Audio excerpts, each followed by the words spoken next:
नमस्कार, मेरा नाम डॉक्टर सुवर्चला जीवा फर्टिलिटी सेंटर्स में साइंटिफिक डायरेक्टर हूँ। सीमन एनालिसिस या स्पर्म का जब टेस्ट करते हैं तो कभी कभी रिपोर्ट में ये कहा जाता है कि स्पर्म्स में वैक्यूल्स हैं।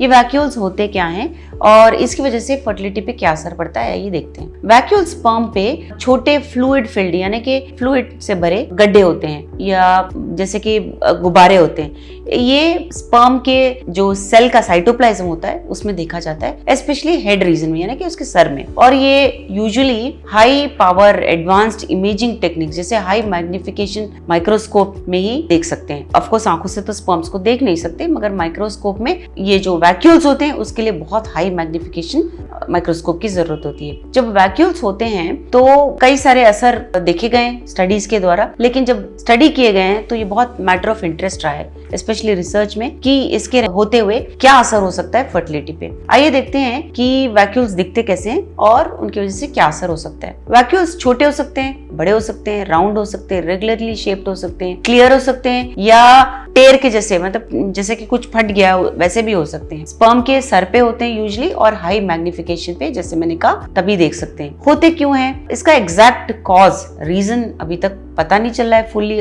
लेकिन बहुत सारे थ्योरीज प्रपोज किए गए हैं, बहुत सारे फैक्टर्स देखे गए हैं। ऐसा माना जाता है कि जब स्पर्म डेवलप हो रहा होता है तो कभी कभी अगर मैच्योरेशन ठीक से नहीं हुआ है टेस्टिस में तो वैक्यूल्स डेवलप होते हैं। जेनेटिक कारणों की वजह से भी, जेनेटिक अबनॉर्मलिटीज रहा या म्यूटेशन हुआ है जीन्स में, तो भी वैक्यूल्स हो सकते हैं। कुछ ऐसे एनवायरमेंटल फैक्टर्स होते हैं जैसे टॉक्सिन्स हो गए, रेडिएशन हो गया, ऑक्सीडेटिव स्ट्रेस की वजह से स्पर्म का जो डीएनए वो डैमेज हो सकता है और उसकी वजह से वैक्यूल्स हो सकते हैं। आइए समझते हैं कि वैक्यूल्स के रहते फर्टिलिटी पे क्या असर होता है। ये देखा गया है बहुत सारे स्टडीज में कि वैक्यूल्स होने पर रिड्यूस्ड फर्टिलिटी होता है। जो स्पर्म्स वैक्यूल्स के साथ होते हैं उनका जब फर्टिलिटी आउटकम देखा तो देखा कि उनका फर्टिलिटी जो पोटेंशियल है, जो सक्सेस रेट है, वो कम है। लेकिन डायरेक्ट रिलेशनशिप फर्टिलिटी का और वैक्यूल्स का अभी तक बहुत कॉम्प्लेक्स इशू रहा है और इसको समझना अभी बाकी है। ये अवश्य है कि वैक्यूल्स का जो असर है फर्टिलिटी पे बहुत सारे फैक्टर्स पे निर्धारित होता है, जैसे उसका साइज क्या है, कितने वैक्यूल्स हैं, वो कौन से लोकेशन में है, स्पर्म के हेड में है और हेड में भी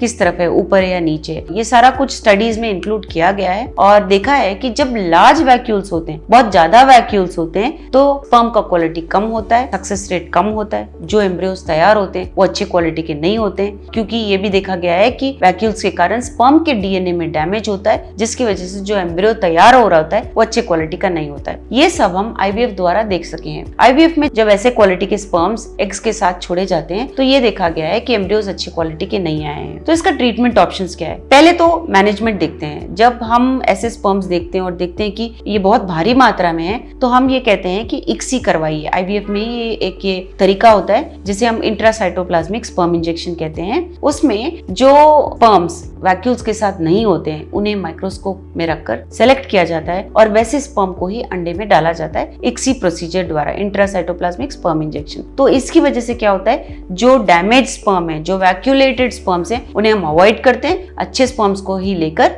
एग में डाला जाता है और जो एम्ब्रियो रिजल्ट होता है अच्छे क्वालिटी का होता है। तो ये हो गया ट्रीटमेंट ऑप्शन जो लेबोरेटरी में मैनेज कैसे किया जाता है। अगला होता है एंटीऑक्सीडेंट ट्रीटमेंट। तो जब आपको लगता है कि आपका एक्सपोजर टॉक्सिन से बहुत ज्यादा है या आपका लाइफस्टाइल ठीक नहीं है, डायबिटीज है, तो भी आप ये ट्रीटमेंट ऑप्शन दिया जाएगा। इसमें एंटीऑक्सीडेंट्स आपको दिए जाएंगे जिससे स्पर्म का क्वालिटी बेटर होगा। स्पर्म डीएनए फ्रेगमेंटेशन, जो डीएनए का डैमेज है, वो कम होने के कारण भी वैक्यूल कम हो सकते हैं, जिसके कारणवश आप नेचुरली भी ट्राई कर सकते हो। अगर बहुत अच्छा रिजल्ट रहा, नहीं तो आप आईवीएफ द्वारा सक्सेस जरूर पा सकते हैं। सो ट्रीटमेंट ऑप्शंस डिपेंड करते हैं कि ये वैक्यूल्स कितने हैं, कहाँ हैं और आपका प्रीवियस एक्सपीरियंस क्या रहा है ट्रीटमेंट के दौरान। सो उसके मुताबिक हम ये डिसीजन लेते हैं। इसके बारे में अगर आप और जानना चाहते हैं या आपके रिपोर्ट में वैक्यूलेटेड स्पर्म्स करके कहा गया है, अवश्य जीवा फर्टिलिटी सेंटर्स आइए। धन्यवाद। हमने इस वीडियो को बनाने में बहुत मेहनत की है, जरूर हमें सब्सक्राइब और लाइक कीजिए। Thank you.